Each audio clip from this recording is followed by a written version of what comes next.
Welcome, dear learners. We are starting a new unit of the course Inorganic Chemistry 1. The unit title is Unit 4 Fundamentals of Analytical Chemistry. In the present module, we are discussing lab safety measurement.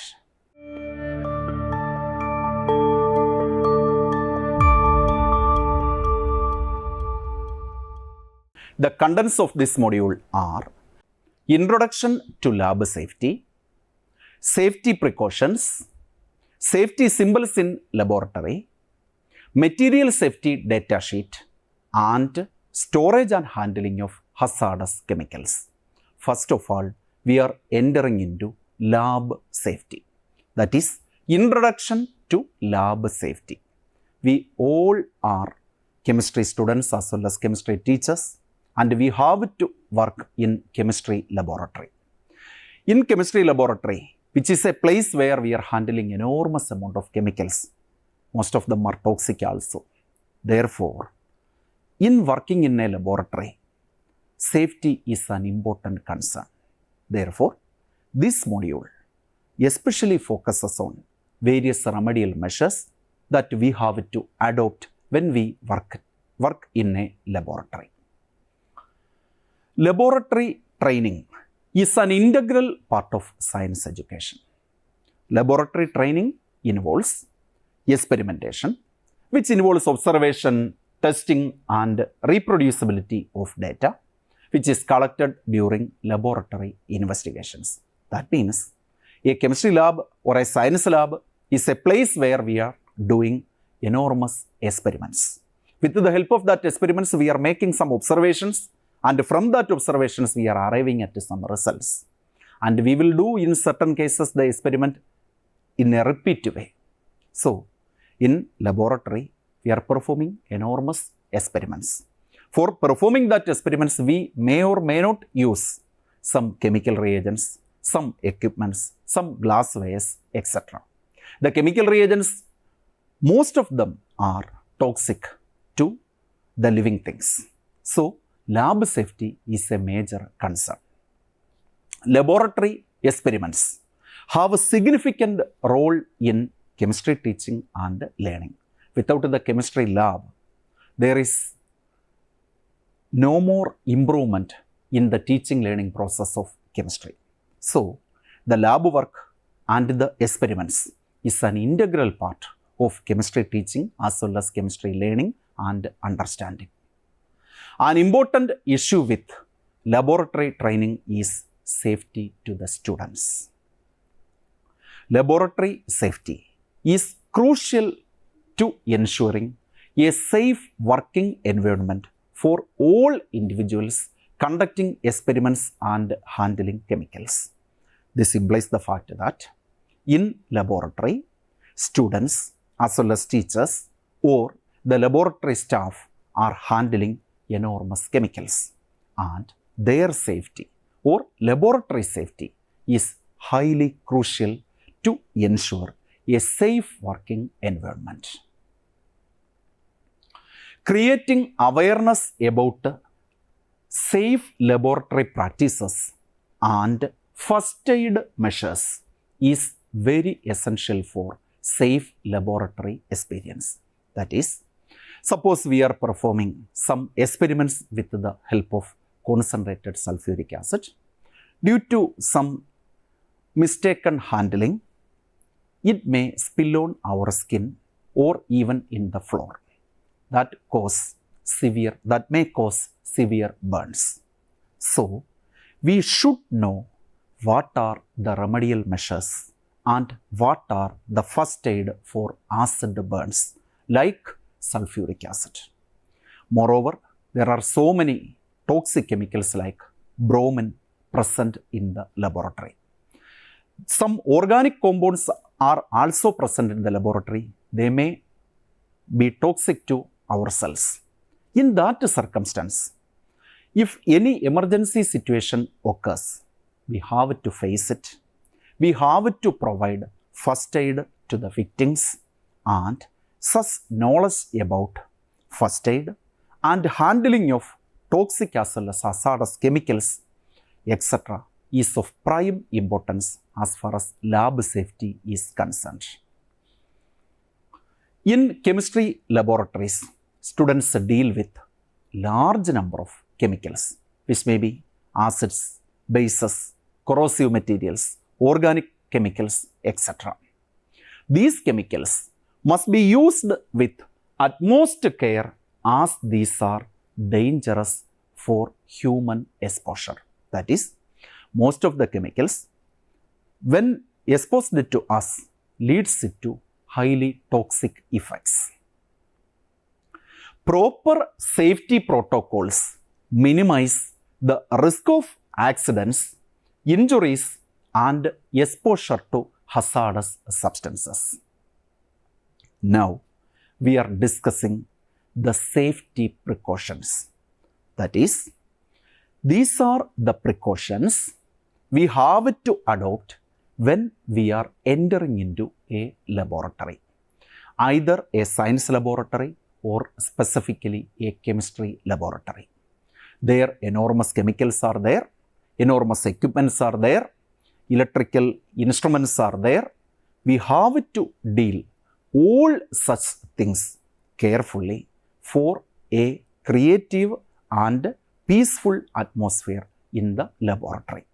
That is, such a calm atmosphere or working atmosphere is essential to perform experiments smoothly.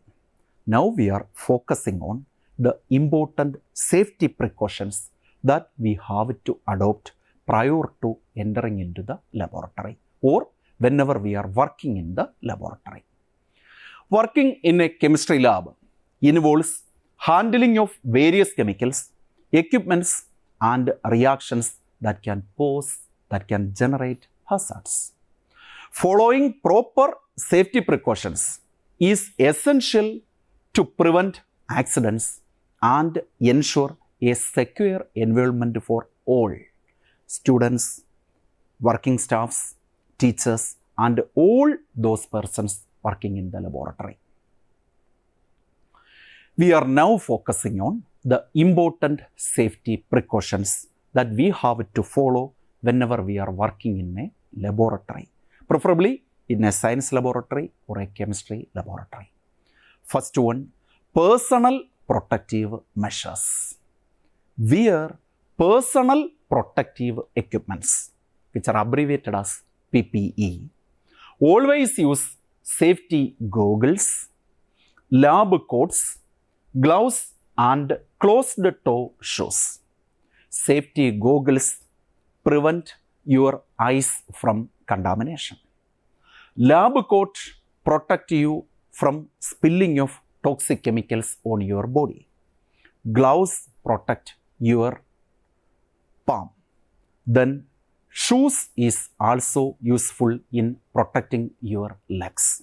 So these four are very important personal protective equipments as far as a science lab or a chemistry lab is concerned. They are nothing but goggles, lab coats, gloves, and safety shoes. Now, safe handling of chemicals. We entered in the laboratory by wearing the personal protection equipments that we just mentioned now, and now we are entering into the laboratory and starting handling of the chemicals. And before handling the chemicals, we have to ensure safe handling. Read labels and safety data sheet or SDS, which are stick on the reagent bottle. Understand hazards, handling and disposal methods for each chemical that we come across. Use chemicals in proper quantities. Whenever we are doing some experiments, students may add some excess reagents. That excess reagents really waste the reagent as well as it create some environmental issues. Moreover, excess amount can cause dangerous reactions also. Never smell or taste chemicals. This is a very, very important point as far as a chemistry laboratory is concerned. Students, whenever they are performing some qualitative analysis for the detection of elements or identification of some organic compounds, they usually try to smell or taste the chemicals. Never taste the chemicals.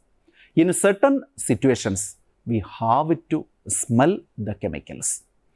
In that circumstance, never directly smell the chemicals for their odor. In that situation, you can use a method called wafting to detect the odor. I will just demonstrate to you the concept of wafting. For example, you are having a test tube which produces some gas and you have to identify its odor. So, you have to keep that test tube some distance away from your nose and move like this, move your palm like this. This procedure is called wafting. Now, you will not directly smell that component. This is forbidden, and you have to take the test tube containing the gas and just do like this. This procedure is known as wafting. This is a method to detect odors. Never taste chemicals. This is very important as far as safe handling of chemicals is concerned. Add acid to water, not water to acid. This is a very important thing as far as the dilution of concentrated acids are concerned. Suppose you wish to dilute concentrated sulfuric acid to dilute sulfuric acid. You can do two procedures. First, you can add some water to acid. And the second procedure is the reverse thing. Add acid to water. Never add water to acid. This is because it may cause some violent reaction. To prevent this, you can add concentrated acid to water. Such an addition prevents splashing and dangerous reactions. This is the procedure for diluting an acid. In the first situation, we are adding acid to water. However, the second step, you need not to follow that. In the second step, water can be added to acid. It may cause splashing and dangerous reaction. So, the first procedure is okay. Add acid to water. Now, equipment and glassware safety is very crucial as far as working in the laboratory is concerned. We are having several glasswares in a chemistry laboratory or in a science lab. The glasswares include pipette, burette, conical flasks, so many glasswares we are handling, and safety in using glasswares and other equipments is of prime concern. And for that, inspect every glasswares before use. Discard cracked or broken glass to prevent the injuries. That is, you have to take each and every glasswares, just look onto that or just wash it clearly, then you can identify whether it is broken or not. If any crack or broken portions are seen, then you can just avoid that and start with a new glass. Turn off equipment when not in use. This is another precaution that we have to take. This prevents electrical hazards due to overheating. In certain cases, we have to use some hot plate for performing some heating experiments. And whenever we are starting and switch on that experiment, after even our completion of our experiment, the hot plate is continue heating. Just avoid that process. That means you have to turn off equipments when not in use. Handle hot equipment with caution. Use heat resistant gloves or tongs. That means if you are having a hot surface or you have to do some heating experiments, you can use heat resistant gloves or tongs to handle such materials. Fire and electrical safety is of other important safety precaution that we have to take whenever we are working in a laboratory. No fire emergency procedures. Locate fire extinguishers, fire blankets and emergency exits. These are fire extinguishers that must be placed in a laboratory in order to prevent spreading of the fire. Keep flammable substance away from open flames. You know, organic compounds, organic solvents are highly volatile and they can easily capture the fire. Such kind of flammable materials should keep as far as away from the fire or flame. Store them properly to prevent ignition. Now, emergency preparedness in the laboratory.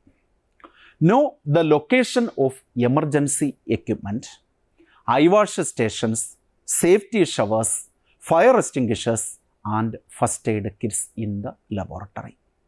Report spills and accidents immediately. Do not attempt to clean up hazardous spills without proper training. Suppose some concentrated sulfuric acid or some toxic other materials are spilled on the surface or on the floor of the laboratory. Then just don't wipe off it with the cloth directly. First of all, identify which kind of material is spilled on the floor and you have to take remedial measures for the removal of such materials. That is, you have to report the spills and accidents immediately. Do not attempt to clean up hazardous spills without proper training. Follow proper disposal procedures.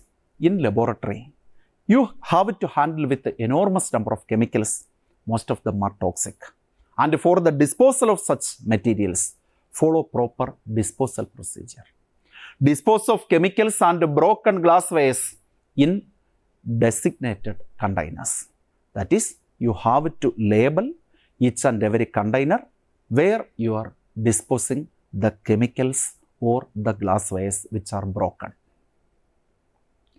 General laboratory conduct.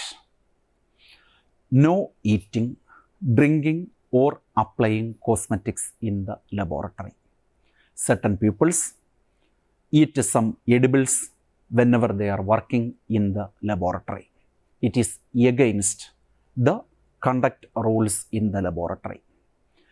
Your food item may be contaminated by the toxic chemicals present in the laboratory.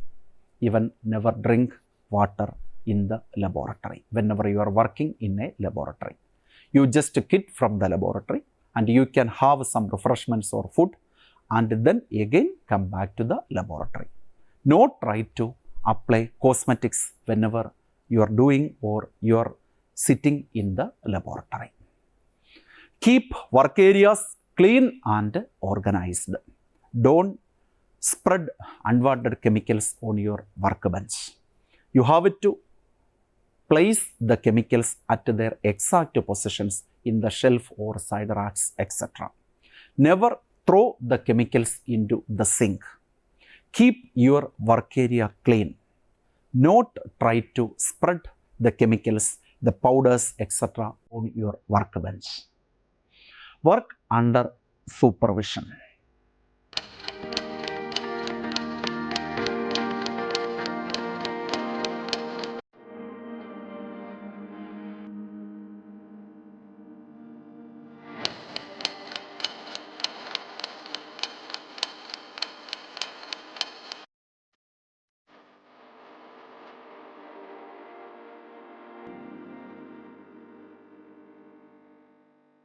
Now we are discussing another important area of this module, that is safety symbols used in laboratory.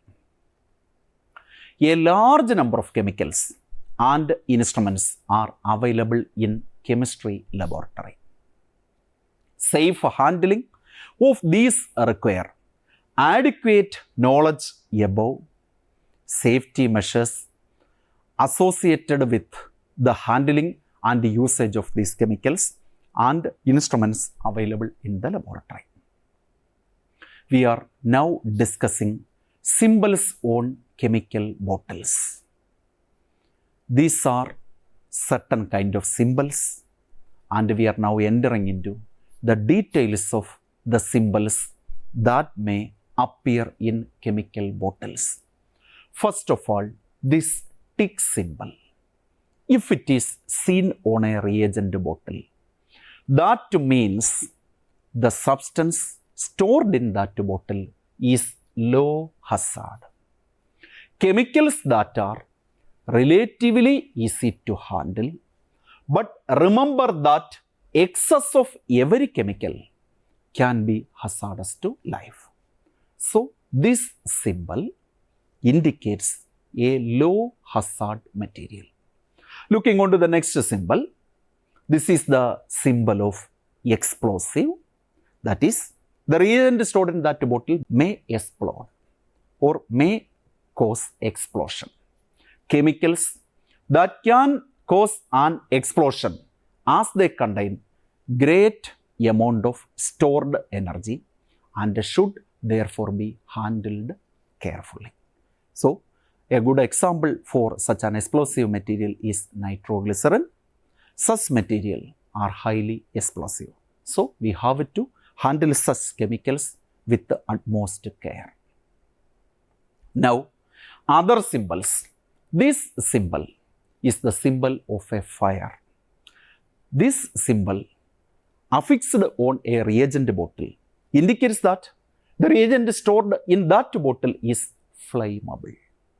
Chemicals that catch fire easily under a given set of conditions are indicated by this symbol.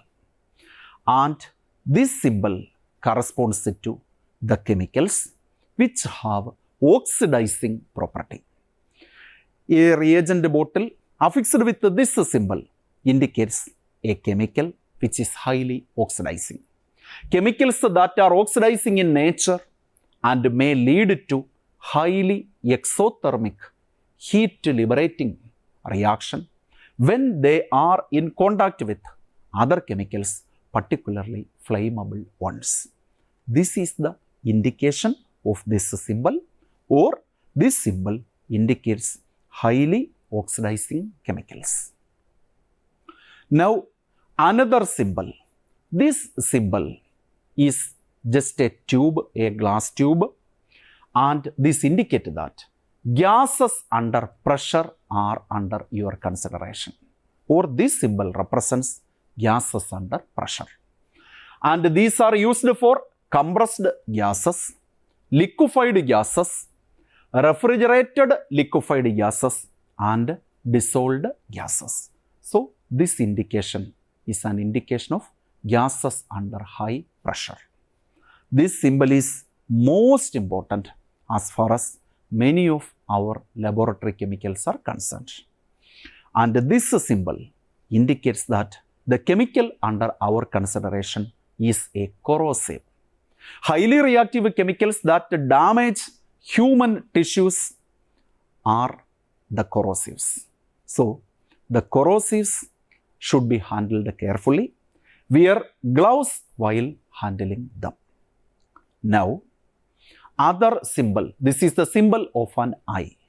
This symbol indicates that the material under our consideration is lacrimatory. Lacrimatory means tear producing. These material are tear causing chemicals. Wear safety glasses and maintain suitable distance from such chemicals. And this cross sign indicates that your material is harmful or irritant. Chemicals that can cause inflammation like redness, pain, swelling, etc. of living tissues, and they must be used in appropriate amounts. So, this symbol indicates that your material is harmful or irritant. Now, this is very popular symbol to you, and this is the indication of a toxic chemical. Chemicals that are poisonous and can damage an exposed part of the body is said to be the toxic chemicals. And this notation is the notation for narcotic chemicals, psychoactive chemicals that induce sleep and therefore their excessive usage can cause tremors or seizures. So, narcotic chemicals are indicated by this symbol. Now, you may also see in this kind of symbols. This symbol indicates that the material is dangerous to environment. Chemicals that pose danger to life, they should not be thrown in the laboratory sinks and bins without the permission of the laboratory personnel. So, this material should be handled carefully. They are toxic to the or dangerous to the environment. This symbol indicates carcinogenic materials. Cancer-causing chemicals that can readily enter human tissues and seriously disturb the body's complex processes. These are carcinogens. So, carcinogens are indicated by this symbol. Now, this symbol is also familiar to you. This symbol indicates radioactive materials. Highly reactive chemicals that can be fatal to life even if used in minute quantities depending on their half-life. So, these are the notation of a radioactive material. And this is the notation of a biohazard. Biohazards are microorganisms which can potentially harm or even kill living organisms. So, these are various symbols used or affixed in chemical bottles when we stored it in a chemical laboratory. Now, hazardous surfaces and areas. These are the symbols which represent some hazard surface areas. For instance, this first symbol represents a hot space. Whenever you are seeing this symbol attached on some equipment, never touch or just hold it. This is because such a space is highly hot space. You have to use some gloves or cloths to handle such systems. This represents very low temperature. So, at most lower temperature is indicated by this symbol. This symbol indicates high voltage or electrical equipments which can produce a high voltage is indicated by this symbol. And this notation is the notation of laser beam or laser beam hazard. Now we are discussing Material Safety Data Sheet. It is abbreviated as MSDS. A Material Safety Data Sheet or MSDS is a technical document. It contains information on the potential hazards, health, fire, reactivity and environmental hazards, and how to work safely with the chemical products. So, MSDS gives important information about all of its hazardous nature, every impact in a sheet in a tabular form. That data is called MSDS. Now, MSDS also contain information on the use, storage, handling and emergency procedures, all related to hazards of the material. The MSDS contain much more information about the material than the label. MSDS are prepared by the supplier or manufacturer of the material. It is intended to tell, this MSDS is intended to tell what the hazards of the products are, how to use the product safely, what to expect if the recommendations are not followed, what to do if accidents with that material occur, how to recognize symptoms of overexposure, and what to do if such incidents occur. So, a material safety data sheet gives all informations about the chemicals and the remedial measures when the hazards due to that material will happen. Storage and handling of hazardous chemicals is the last part of our discussion. Before storage and handling, chemicals must be classified based on their hazards. First one, flammable liquids and gases.